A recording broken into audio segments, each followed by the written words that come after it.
A chance to go down to Florida. This morning in the Rose Garden, the President was honored to host the swearing-in of Associate Justice Neil Gorsuch. His confirmation was the culmination of a thoughtful and deliberative process that the President started almost a year ago when he released his initial list of potential nominees for the Supreme Court.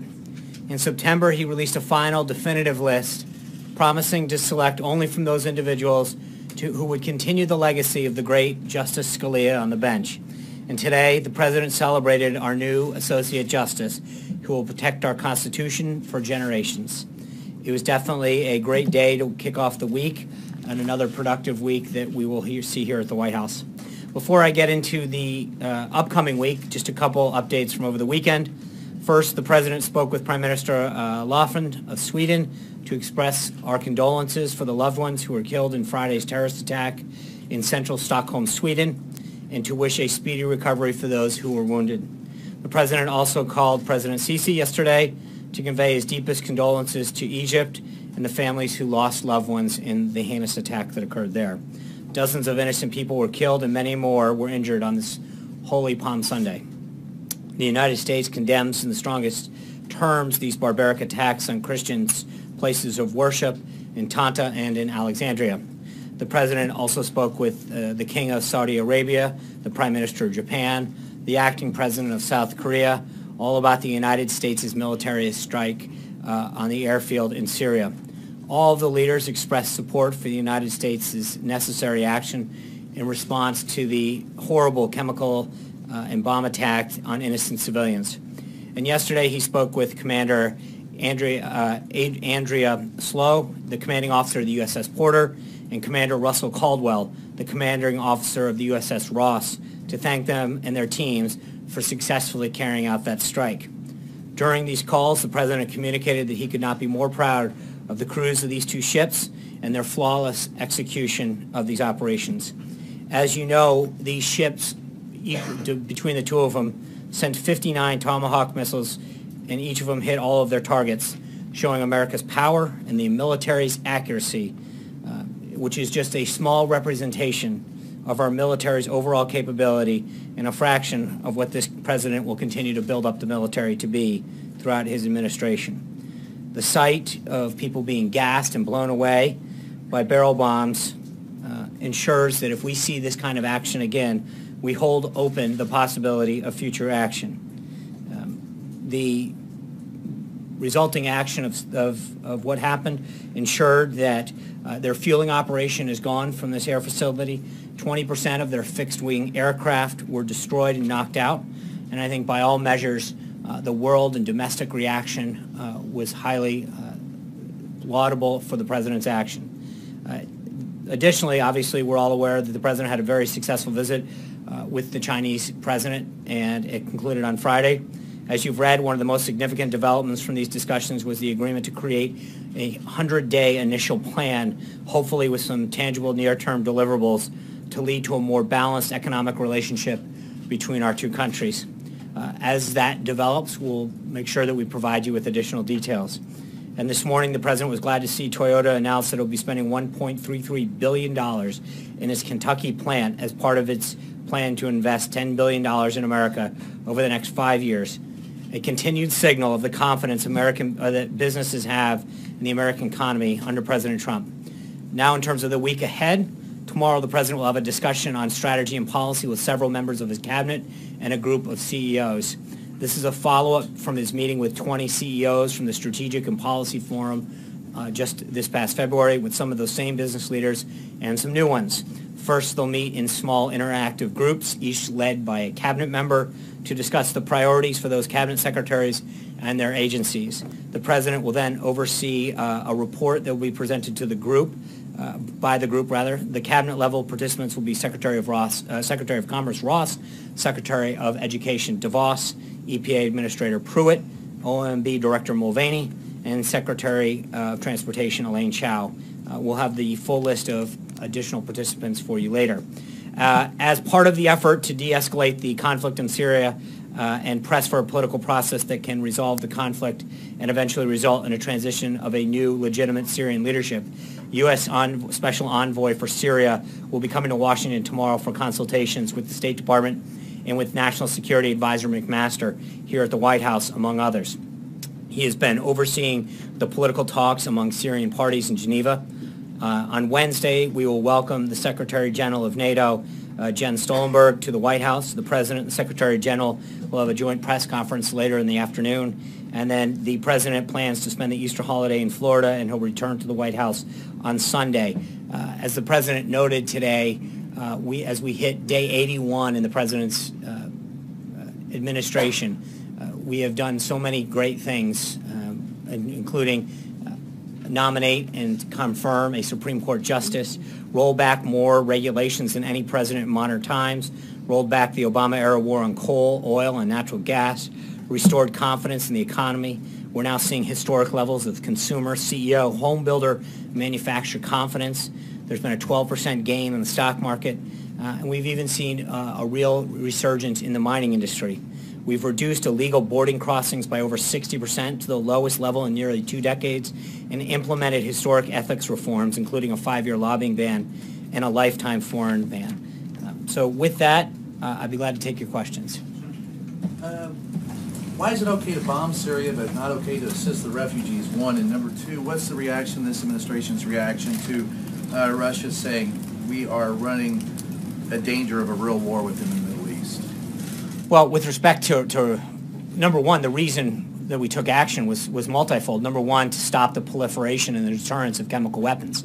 When you see mass weapons of destruction being used, it should be a concern to every nation, especially our own people. The proliferation of those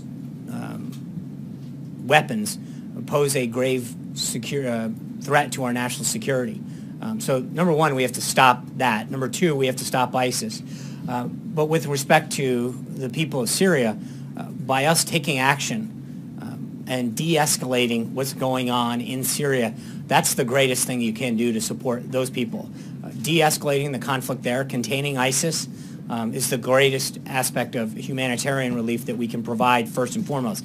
Secondly, creating areas in which we can work with allies, including Russia, and committing to ensuring that there are places that are free from violence and are places free for people to gather safely is another, because I think everyone would agree that the last thing that people want to do there is leave. They want to stay there. They want to be in Syria. They want to have a safe place to remain with their families and not be separated. So our number one priority is to defeat ISIS, but we're also, I think, from a humanitarian standpoint and a refugee standpoint, ensuring that we create an environment that provides a safe place for them to ultimately remain.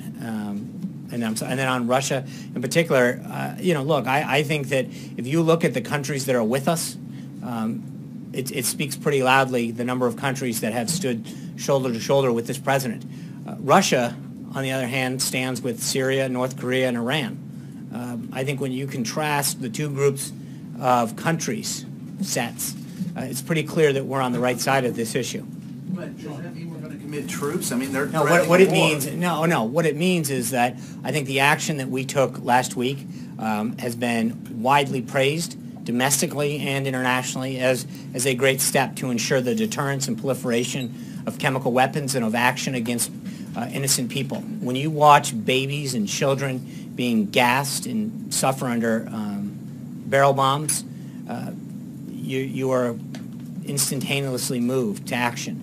I think this president's made it very clear that if those actions were to continue, further action will definitely be considered by the United States. We continue to urge further the world community to join us in this, in both stopping the deterrence and proliferation of those use of those weapons, but then further trying to create a political environment that will result in new leadership. Those are very important. They go hand in hand. Are we building a coalition, or? I think we have a coalition. I mean, again, I think if you look at who's not with us, it's a pretty small group, and not a group that too many people are looking to bring on board. I mean, you've got Iran, Syria, North Korea, and Russia on one side of this. That's a pretty small group. President Trump has spoken out extensively about the crimes of Bashar al-Assad in Syria. Does the president consider Assad a war criminal? And does he believe Assad should eventually appear before the ICC?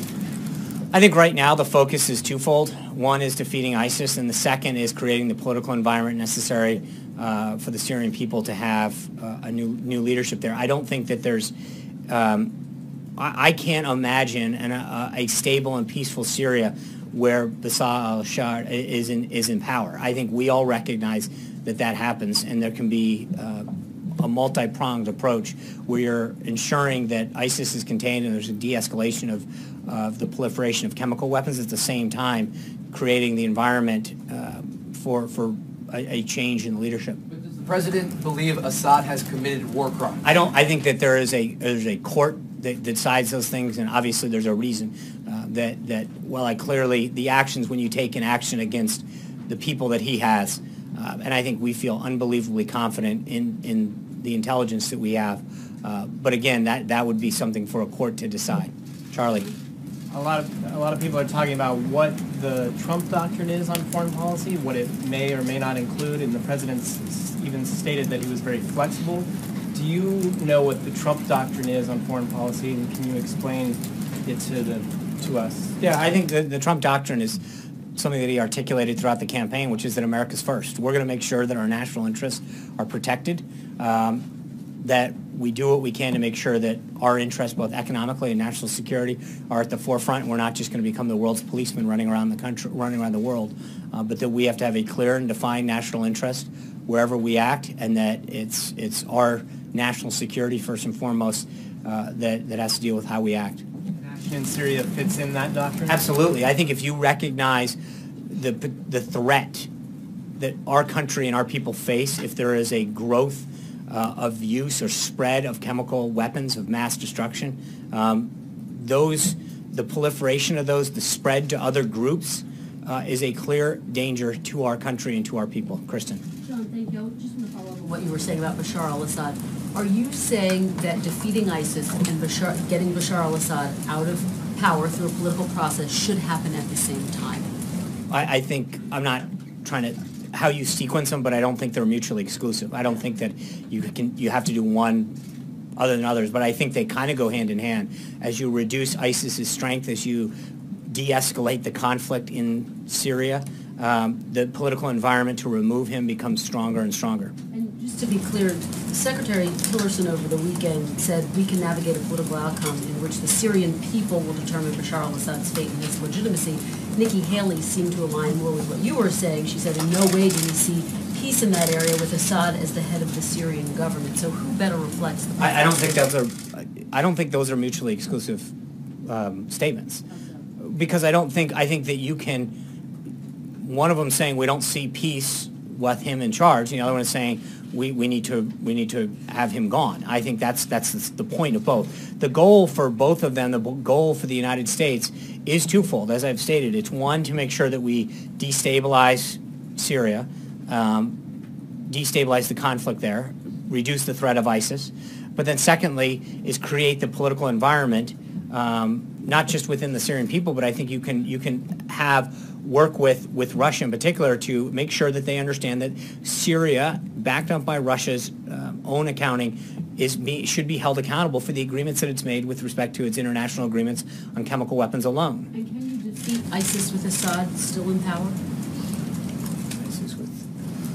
Yes, sure, but I think that I think you can defeat ISIS with him in power. I think that obviously, to your point, it's not like there's a single track that says you have to do it. I mean, if we can get both at the same time or one happens after another, that's fine as well. But I think that the number one threat that America faces is ISIS in that region, and we've got to make sure that we do everything we can to do that. And just finally, when Secretary Tillerson meets with his Russian counterpart, what is his specific message going to be? Is he going to threaten potentially more sanctions if Russia doesn't get involved? Well, I think he's on his way there tomorrow, and I'll let Secretary Tillerson talk about his meeting with Foreign Minister Lavrov. I think there's a lot of things to obviously discuss. The overall fight on ISIS, but I think with respect to Syria in particular, I think we need to remind them of the commitments that they've made and the commitments that Syria's made. And I think that I think that first and foremost, we need to make sure that we all understand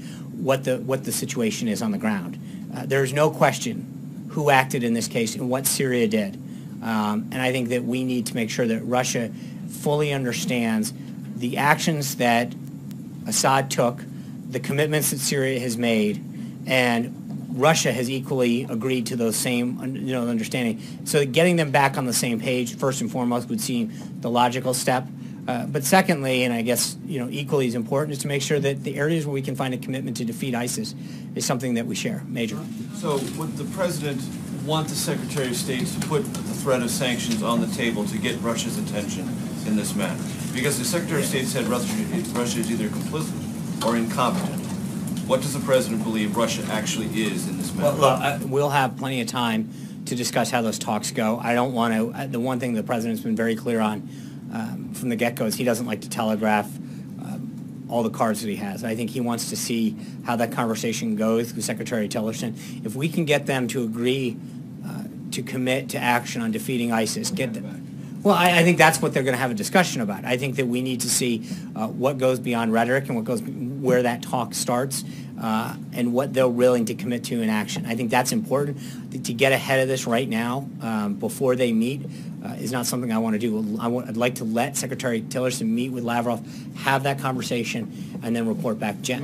Yeah. Just more quickly about the White House itself. What is the president's perspective on the ability, the current ability of his senior advisors to resolve their ideological differences, resolve their personality differences, and work as a team?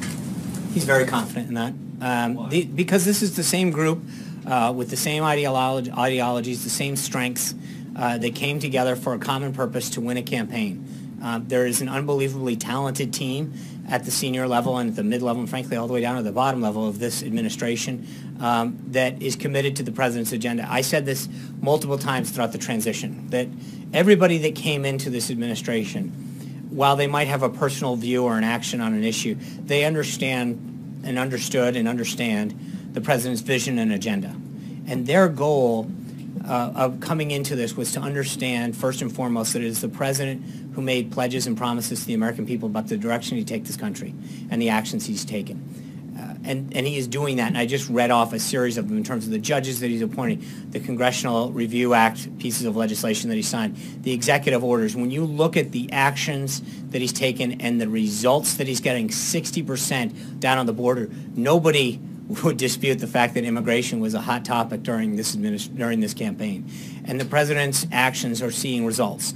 And I think you're seeing it both on the market and on our national security front. So he understands that we have some pretty smart, talented individuals who are opinionated on a lot of subjects, but that our battles and our policy differences need to be behind closed doors. We need to focus and ultimately all come out committed to advancing the president's agenda. But he is completely aware of the talent that he has, and that's part of the reason that he's brought this team together is because of the talent and successes and accomplishments they've had on a variety of backgrounds, and he fully believes that they're going to continue to push forward to advance his agenda. Philosophy that led him to have or order this meeting on Friday where the two principals, Bannon and Jared Kushner, were essentially told by the president, cool this and get along and get on the same page. Well, look, I think there's a lot of stuff that was overblown about this. That makes it out into the media sometimes and gets a little bit more sensational than it truly is. But I think the president's obviously very pleased with the last week that he's had and the accomplishments, especially on the foreign policy front. I think we had an unbelievably helpful and productive meeting with the Chinese. His meeting with King Abdullah was unbelievable, and he's continued to have very strong foreign policy wins. In terms of the relationships that we're making with other heads of state. The attack on Syria won not just bipartisan praise here at home, but world praise. And I think that he recognizes that sometimes some of this spills over, these policy differences and discussions, and he's made sure that the focus stays on advancing the agenda. So, Sean, thanks. If you're saying one of the priorities is to see a regime change in Syria, how far is the president willing to go to see Bashar al-Assad out of power there? So, just to be clear, I don't think you can't imagine a stable and peaceful Syria with Assad as in charge. I don't think that's a scenario that's possible. But I think that the first step in that has to be to make sure that the region in Syria in particular are stable. You can't have ISIS marching through Syria and and then worry mostly about who's in charge right now. We've got to make sure that first and foremost, in terms of our national security, I think it was Brian's question at the beginning, our national security is the first and foremost reason that we have to act. And as ISIS is proliferating and chemicals of mass destruction are on the rise there, we've got to contain that. Then once that's done, I think we can apply political, economic, and diplomatic pressure for regime change. Now they can work in tandem. I'm not trying to, but the bottom line is the first priority is still the containment of ISIS and the conflicts that are occurring. And is the red line, just to clarify, the red line for this White House chemical warfare, is conventional warfare enough to get the president to go further there than this White House has gone before? Well, I think the president has been very clear that there are a number of lines that were crossed last week. He's not going to sit down. We saw that in the last administration. They drew these red lines, and then the red lines were run over. I don't think you're going to see the same play. I think what not just Syria, but the world saw last week is a president that is going to act decisively and proportionally and with justification when it comes to actions like that. I mean, and I will tell you, the answer is that if you gas a baby, if you put a barrel bomb in to innocent people, I think you will see a response from this president. That is unacceptable.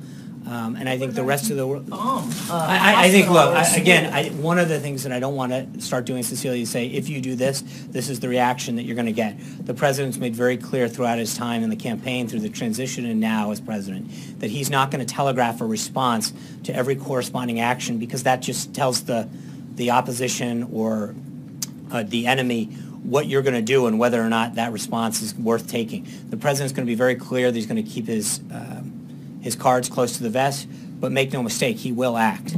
John. Thanks a lot, Sean. I wanted to ask you about the reaction that the president took in terms of military involvement last week. You said in your statement that all 59 of those cruise missiles hit their intended target, and yet we're seeing reports that that military airbase in Syria continues to be used by the Syrian military. Yeah. Given that, how can you consider that particular mission a success? Well, because I think from what you're hearing, you've taken two pre-fueled planes and taken them off. It's a PR stunt. The bottom line is their fueling capability has been taken out, their radar capability was taken out, and over 20% of their fixed-wing aircraft from their entire Air Force was taken out. Their ability to operate successfully out of that airbase is gone.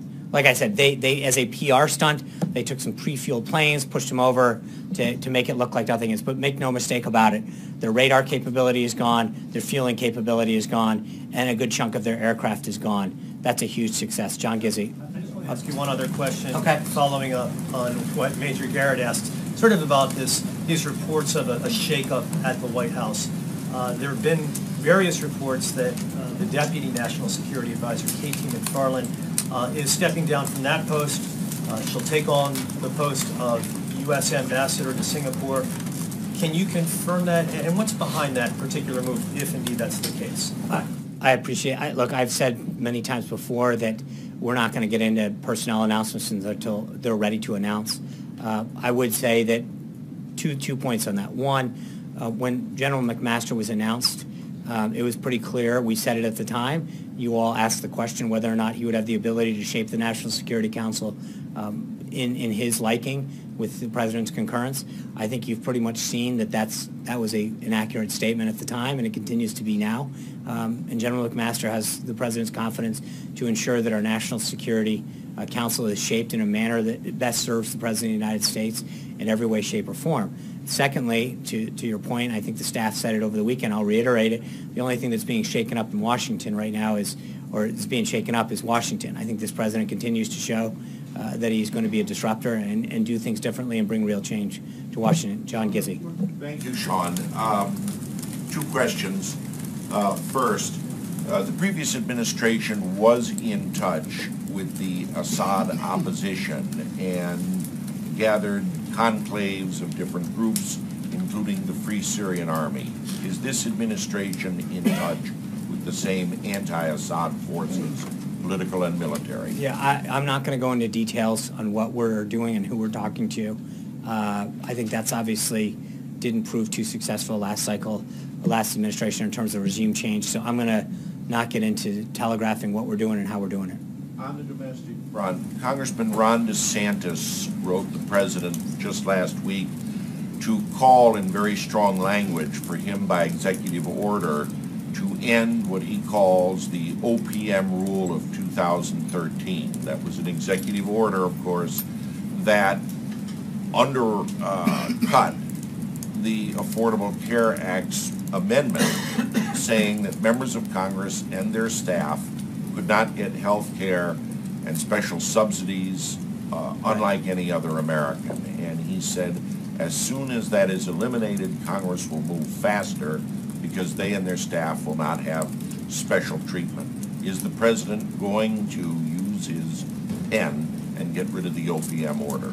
I'll have to look at that. I know Secretary Price has been dealing with a lot of, I know that's an OPM order. Secretary Price has been reviewing all of the necessary implementation documents and orders with respect to Obamacare. I know that he's working with Director Mulvaney. Director Mulvaney, I anticipate, will be here with you guys at some point, probably tomorrow, to talk about some reorganizing of government. That might be an appropriate time to talk to him specifically about that. Dave. Thanks, Sean. The list of judges that the president put out last year saying these are the people I would consider nominated, they referred to earlier. In the end, Democrats still tried to filibuster Judge Gorsuch. Right. So what difference from that perspective did putting out that list make in the end? That's a great question. I think what it showed first and foremost is the president kept his word.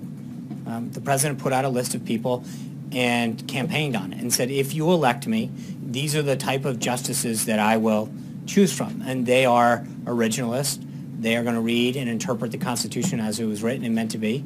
And I think the American people, in a lot of cases, if you look at exit polling, voted for him in a lot of cases because of that. I think it shows that, again, whether or not you disagree or agree with the president, sometimes philosophically, he gets high marks for keeping his word. I think that means a lot, that he went out on a number of topics, including the type of justice that he would appoint, put it before the American people, allowed them to vote up or down at the ballot box, and it's an affirmation of the kind of justice that he wants.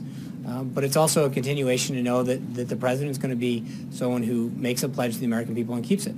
He's going to obviously have other federal judges to nominate, maybe Hope Supreme so. Court judges. What else has he? What else did this process teach him? Anything? Well, I think from a political side, it was pretty obvious that you can disagree with Judge Gorsuch's judicial philosophy, but I think by every standard, he was a very highly qualified justice. The American Bar Association rated him their highest. The people who have worked for him in the past, his judicial record in terms of the number of cases where he was in the mainstream and Democratic appointees sided with him. And I think it basically showed the president that trying to work with Senate Democrats wasn't really, was somewhat of a futile task. That these were people that made up their mind by and large, regardless of who the person was, and we're going to vote it down. That would probably be the biggest lesson. But it also shows that when you've got the right individual, you've got someone who's eminently qualified, we're gonna succeed in getting them done. Blake. Let me turn your attention to tax reform real quick, and I've got a few. There's a report out there that says the president has basically gone back to the drawing board as it relates to taxes. Yeah. Is that accurate, or No. does he still, what he put out there on the campaign trail, is that still the backbone of what he wants to see get done? Yeah, I mean, that's the backbone, but I think that what you're seeing is us going through this process of his economic team, everyone from Secretary Mnuchin to Secretary Ross to Gary Cohen and others sitting down internally and beginning that process of meeting with groups that have been advocating for tax reform since 1986, kind of the ink on that one dried, and starting to meet with outside groups, industry groups, individuals, members of Congress, to get their input. This is going to be a major undertaking, and I think we want to make sure that we listen, have their ideas and their input as we move forward. But this is the beginning phases of that process. You mentioned Gary Cohen. He said on Friday that there's been this August deadline that Steve Mnuchin and others have talked about, and Friday Gary Cohen suggested that August might not be the deadline. Is this timeline getting pushed at this point? Well, it's not getting pushed. I think it's just getting, obviously that still would be a great opportunity before they leave for August recess, but we're going to make sure that we do this right, and we do it with the input of all of the individuals, groups, and members of Congress that have had a long time interest in doing this. And it is a big deal, right? You've got the ability for our businesses and industries to be more competitive in the global market, and then you want to make sure that you're providing middle-income tax relief that creates economic growth throughout the country. So Americans are filling out their tax reforms right now for 2016. This time next year, they're going to fill it out for 2017. Will they have a 2017 tax cut this time next year? I think middle-income Americans, I hope, have a tax cut by then. Jeff. Sean, during the campaign. Sorry, it's... That, I know. you go next. Then Careful with that. Then candidate Trump was pretty critical, or excuse me, was pretty complimentary of President Putin. Now, after seeing how Russia has reacted in Syria, what's his view of President Putin now? I think it's always been the same, respectfully, which is that if we can get a deal, we have a shared interest in, particularly in the area of ISIS. And if we can defeat them, and if we can work with them on a plan to defeat them, then we're going to do it. But he's also said, and I think sometimes people cut off part of the quote, which says, and if we can't work with them, then okay.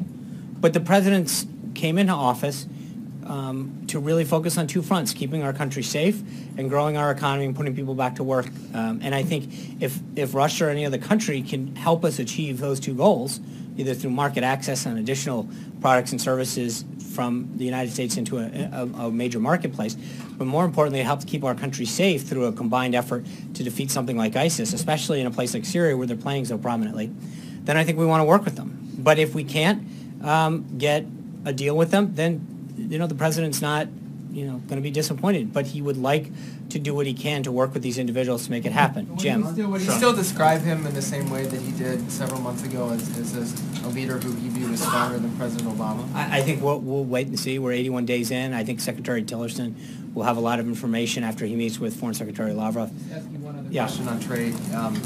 You mentioned the 100 days agreement that the president and president of China agreed on. Did China offer to give U.S. some concessions on beef exports and financial investments as part of that? Yeah. Look, this is an initial working plan that they're going to try to hammer out what that 100 days looks like. And then they call them like way stations. Like, what are those stops between 100 days and now that would be things that both sides would be looking at? And I think obviously beef exports and additional market access in China, intellectual property, the ability to have foreign ownership, especially in the services industry, is something that has been a big prize of U.S. exporters in industry for a long time. But it is something that is being hammered out as we go forward. So that's the plan was to put together a plan, and there's a lot of pieces that both sides would like to see in there, and these benchmarks between now and those 100 days. But that plan is something that they talked about putting together during the over day that they met together.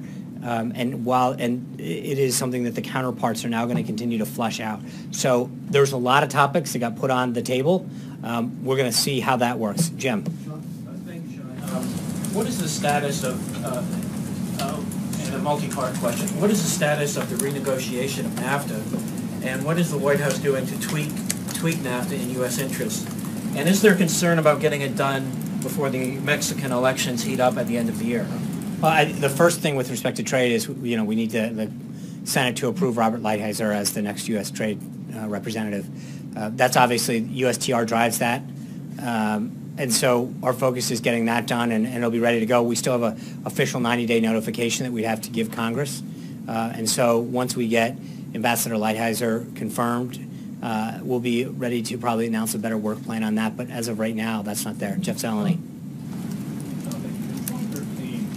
Mr. Trump, as a private citizen, had a lot to say about Syria. One of the things, he said that the president, then President Obama, needs to seek congressional approval. Some members of Congress believe he should as well. What is his plan to explain his strategy in a broader sense, and why does he not need congressional approval in his view? I think Article 2 of the Constitution is pretty clear that when it's in the national interest of the country, the president has the full authority to act. He did that. He and his team spoke extensively to congressional leaders on both sides of the aisle that night to describe the action that's being taken forward. And so I think we have fully fulfilled every obligation, but the power vested in Article 2 is very clear with the president's ability to act.